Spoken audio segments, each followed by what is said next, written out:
Hello! So by now you're all familiar with your Isus and your Cocoons and all those more popular front ends. However, there's one that I have covered previously that's just had a big update, and I consider it to be the true underdog of Android front ends. This is RetroHRAI. So we'll go through the setup, we'll talk a little bit about it, and I'll leave some links in the description for you guys to check it out. So firstly, as soon as we open it up, it's already detected my ROMs folder. And I think things like that just show there's a level of polish to this particular front end, which I think is lacking in other more popular front ends. So one thing I also like is I grant access to that folder. So this is my internal storage ROMs folder. If I allow that, it's also going to detect my SD cards internal storage, my SD cards ROMs folder, should I say. So if you're someone who splits your ROMs across internal and external storage, it will detect that, which I think, again, it's just that additional polish that is fantastic. Next, we're going to set up an assets folder. So this is kind of like you'll see in other front ends. It's just a folder where it stores its actual data. So I'm just going to create a RetroHRAI folder here in my root storage. It's that folder. So now it's going to scan, detect all the platforms for all the folders that are in those ROMs folders. And one of the features that I really like coming up shortly is for most systems, it will either detect all or you have to do it manually. Whereas with RetroHRAI, I can use this all with games button, and that'll detect anything that I already have games in there for and create the necessary tabs and configurations, which is just a lovely little time saver. So we're going to add those selected ones. So now, by default, it's not going to come with any media installed like most front ends. So we have to scrape as we would in all the others. However, this has an import feature. It works very differently to how Cocoons works. So for those of you who have checked out the 2.0 Cocoon beta, they have added a feature where they can import the data from ESDE over to Cocoon. The way theirs works is it's a full import, so it copies those files. And when I tried it, it took hours. I left it running overnight. I checked in the morning and it was about halfway done. So I ended up just cancelling it and then just scraping the rest because that turned out to be the quicker option. Again, that system is in beta, so hopefully it's something that they can improve in the future. However, the way RetroHRAI does it is it uses linking. So it doesn't copy the files, it just points at them, which makes it infinitely quicker to move all that media across. So what I'll do is I'll just point it at my, I don't need to, it's found it. So there's my internal ESDE folder. Obviously, if you've got yours stored in a subfolder, you might need to direct it slightly, but I'm just going to use that one and then we'll allow it. So this is how it looks to start. So obviously it's not yet scraped anything. So we've got some collections, favorites, recents at the top. Then we've got all our systems that we've added.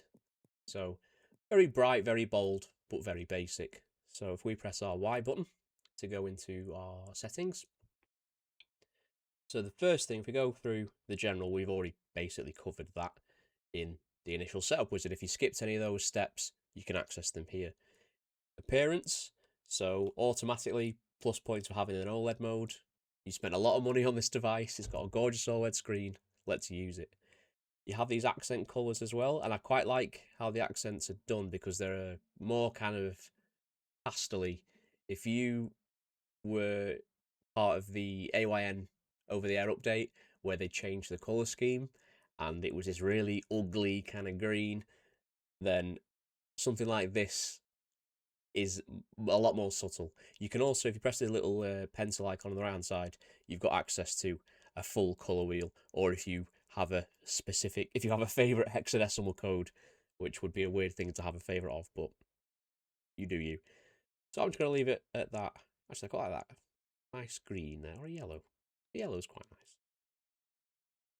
So obviously you can have screen orientation if you use this on a phone, for example. I'm going to leave it landscape because it's a landscape device. we have some configurations for the background style. So I don't know how well to pick up on capture. You can see the waves in the background. So I can change that to floating covers, which there currently isn't one because I've not yet added the systems. We have symbols, which looks to be the PlayStation symbols. I've not yet seen it with anything else. I don't know if it changes depending on which system you're in. And then there's the platform background and there's custom wallpaper. So I'll just leave it on platform background for now. You can enable background media, so you can have the background change when you browse across artworks. I'm going to leave that as is, as in disabled, but you can set the priority. So if you prefer a screenshot or a fan art, then you can just tap these and then adjust accordingly. Full screen mode I'm going to leave on, and then I'm going to leave those as defaults. So now if we go over to platforms, we can enable the platform browser. So this is kind of like you'd see in some of the front ends where the first screen will show you systems. And then from those systems, you can go in and you can see the ROMs there, rather than just having the tabs at the top and then just immediately having all the games. So you can show or hide titles or logos. I'm just going to leave it as is. However, I'm going to change from slides over to grid because I much prefer a grid layout. You can also control the amount of columns, which again, I really, really like. There's also landscape cards or square cards, so we'll see what these like shortly. There's all sorts of content you want to see in the cards. And then they also have this, as well as a platforms view, you have a lot of these options, as well as some more on the games view. So again, I'm going to go for grid. I'll leave the grid size as default for now until we see what it looks like, and then we'll adjust accordingly. I'm going to leave the animation on, and then we'll leave the outline on. Next, we have platforms. So these are the ones that it's detected. So you can see here how many games it's found. You can see the emulator that it's pointing to. I'm just going to change some of these. So I don't use FB Alpha for my arcade games. I use FB Neo. So I'm going to update that. I imagine that if you try and launch a game where you don't have the correct core or emulator installed, it will just crash. So always make sure that it's pointing at the right ones. Most of these look okay. I use Genesis Wide. Everything else. Oh, I don't use Nastopia, I use Methan. Update that.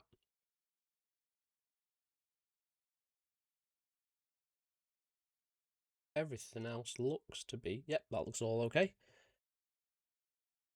So from here as well, you can show or hide. So if you don't want to see favorites or recent, you can just enable or disable using these little eyeball icons there. So I don't really want to see all my games at once. However, I will keep favorites. I'll keep recents as well, actually, come to think about it.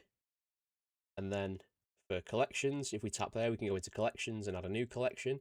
So if you, for example, wanted all your games from a specific series, for example, if you wanted all your Final Fantasy games or your Pokemon games, Metal Gear Solid, whatever you want, and you want to keep them all in their own folder, you can do that here. So you can do a new collection and give it a name. So if I call it, and I will say Pokemon, for example, and then go to games and you can add games. I can just search for Pokemon, and then I can see it's pulled through all the Pokemon games, of which there are many, too many, if anything.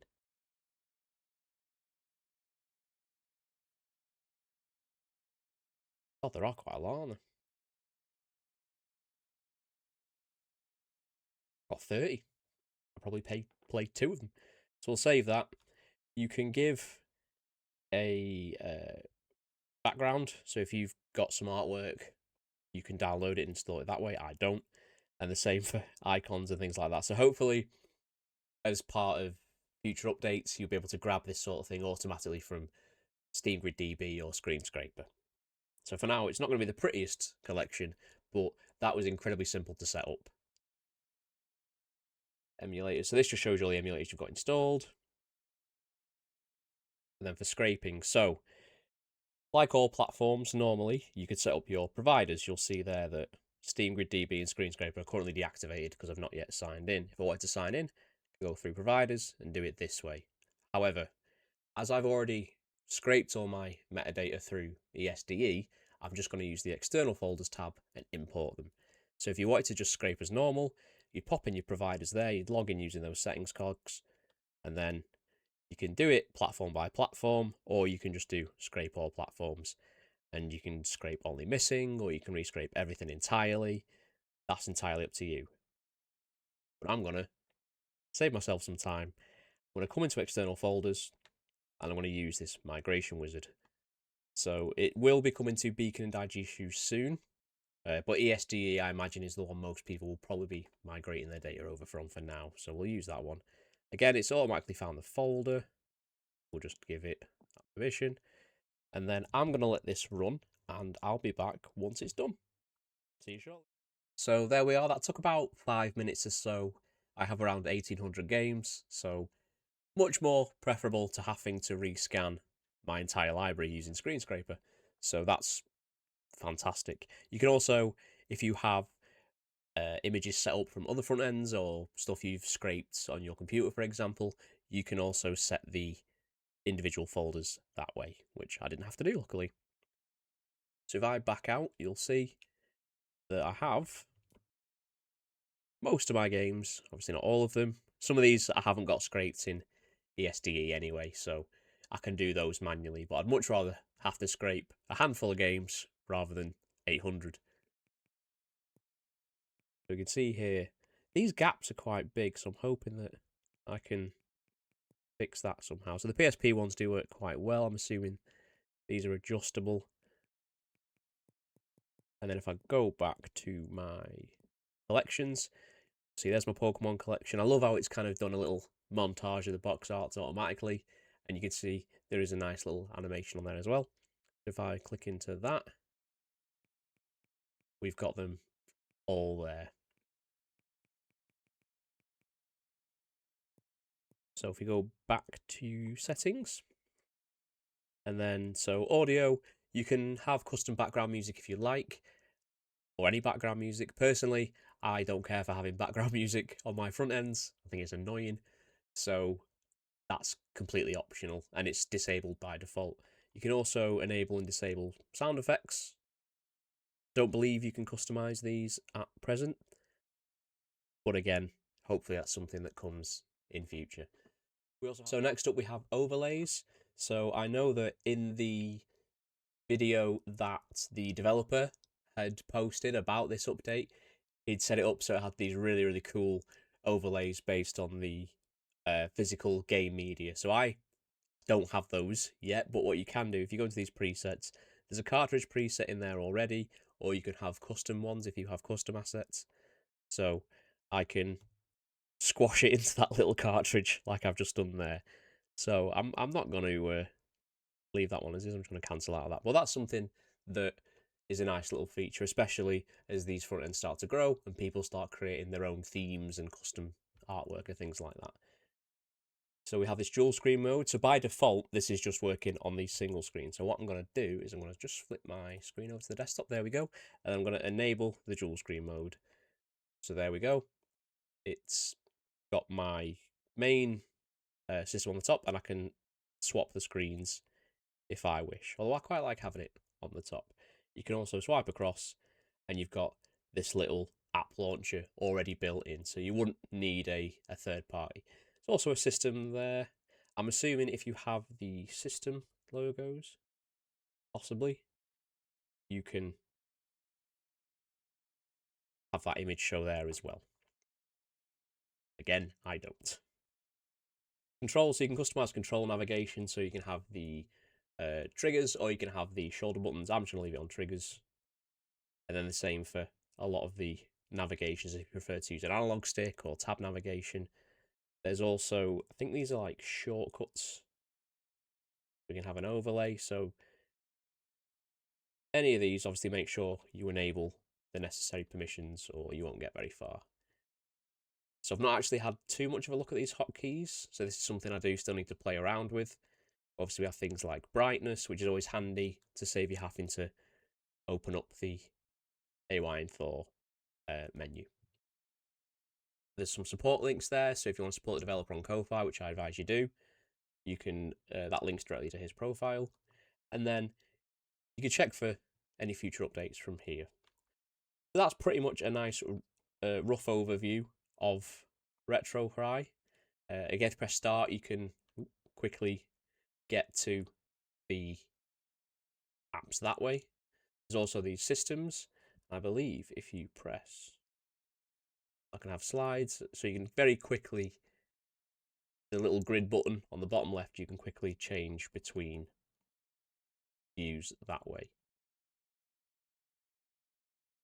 And I believe if you go into a system, you can change to carousel or list, and I think if you hit the little settings cog, you get this kind of scale, which is really nice. There's also a very subtle animation there. In the video the developer posted, he had the box art spinning, so I don't know if that's something that's in here. I'm hoping that he'll point me in the right direction for that. But again, from my perspective, I think this is a great front end. I think it's very underrated, and I think if you're someone who you're not too fussed about having all the customization and all the theme side, you just want something that's pretty, it looks nice, but it's kind of get up and go, I think this is your best option. And this is a front end that I'd recommend to anyone who's a complete beginner to emulation, just because it's so much easier to use. It's very intuitive, and the developer has been really good at kind of keeping updated with his progress and showing off his own front ends. So I'll link to the video he posted because it shows off a lot more features than mine. I just thought I'd spend some time covering it just to kind of give it a little bit of boost against all the others, because Isu and Cocoon, they get all the press and they're great, but let's not forget about the underdogs. So if you like this video, I'd appreciate a like and a subscribe, tell your friends, and I'll see you in the next one.